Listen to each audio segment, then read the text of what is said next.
112 சங்கீதம் எப்படி ஆரம்பிக்குது பாருங்க. அல்லேலூயா. நம்மளை அல்லேலூயாக்காரங்கன்றாங்க.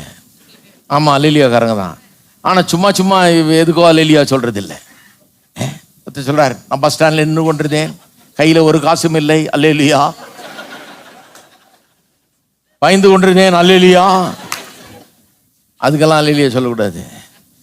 அல்லேலூயா காரணத்தோடு சொல்லணும். இங்கே எப்படி சொல்கிறதுன்னு கற்றுக் கொடுக்குது. அல்லேலூயா கர்த்தருக்கு பயந்து அவருடைய கட்டளையின்படி கட்டளைகளில் மிகவும் பிரியமாயிருக்கிற மனுஷன் பாக்கியவான். அதுக்கு தான் அல்லேலூயா. சொல்லுங்க பாப்பா அல்லேலூயான்னு.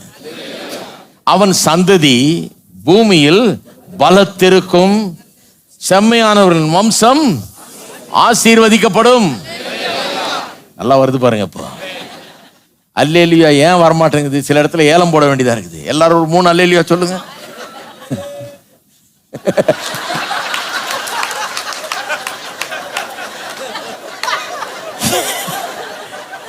இங்க அப்படி விடுறதில்லை, ஏலம் விடுறதில்லை.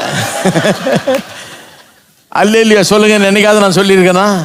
கிடையாது, சொன்னது கிடையாது. அல்லேலூயா சொல்லுங்கன்னு சொல்ல வேண்டியதில்லை. என்ன சொல்லணுமோ அதை சொல்றேன். உங்களுடைய சந்ததி இந்த பூமியில் பலத்திருக்கும், செம்மையானவர்கள் வம்சம் ஆசீர்வதிக்கப்படும் சொன்னா அல்லேலூயா தானா வரும். சரியான பாட்டை பாடினா அல்லேலூயா தானா வரும். இல்லைன்னா கையை தட்டு, வடை சுடாத, நல்லா தட்டு, ஓங்கி தட்டு, சத்தமே கேட்க மாட்டேங்குது, அனலும் இல்லை குளிரும் இல்லை, வாந்தி பண்ணி போடுவார் கத்து, என்னன்னா சொன்னாங்க. ஒன்றும் சொல்ல வேண்டியதில்லை, வரும் தானா, எல்லாம் தானா வரும். ஏசாயா 44, ஏசாயால தான் நிறைய இருக்கு பாருங்க. ஏசாயா 44 3-5. தாகமுள்ளவன் மேல் தண்ணீரையும் வறண்ட நிலத்தின் மேல் ஆறுகளையும் ஊற்றுவேன், உன் சந்ததியின் மேல். எல்லாம் சொல்லுங்க, என் சந்ததியின் மேல். எப்படி சொல்லியிருக்காரு பாருங்க. சந்ததியின் மேல் என் ஆவியும், உன் சந்தானத்தின் மேல் என் ஆசீர்வாதத்தையும். கர்த்தர் நம்முடைய சந்ததியின் மேல் ஆவியை ஊற்றி சந்தானத்தின் மேல் ஆசீர்வாதத்தை ஊற்றினால் என்ன நடக்கும்? அடுத்த வசனம் பாருங்க. அதனால் அவர்கள் புல்லின் நடுவே நீர்க்கால்களின் ஓரத்தில் உள்ள அலறி செடிகளை போல வளருவார்கள். கர்த்தர் ஆவியை ஊற்றினார்னா, ஆசீர்வாதத்தை ஊற்றினார்னா பிள்ளைகள் நல்லா வளருவார்களாம்.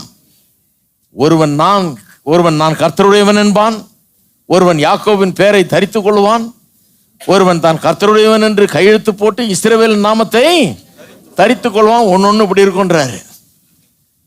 பயப்படாம இந்த உலகத்தில் நான் கர்த்தருடையவன் சொல்லக்கூடிய பிள்ளைகளாக இருப்பார்கள். பேர் என்னன்னு கேட்டா யாக்கோபன் வானா ஒருத்தன், இன்னொருத்தன் இஸ்ரவேலன் வானா, நான் கர்த்தருடையவன் வானா. கர்த்தருக்காக நிற்கிறவர்களாக பிள்ளைகள் இருப்பார்கள். எத்தனை பேர் நம்புறீங்க? எல்லாம் சொல்லுங்க, என் பிள்ளைகள் அப்படிதான் இருக்கும்.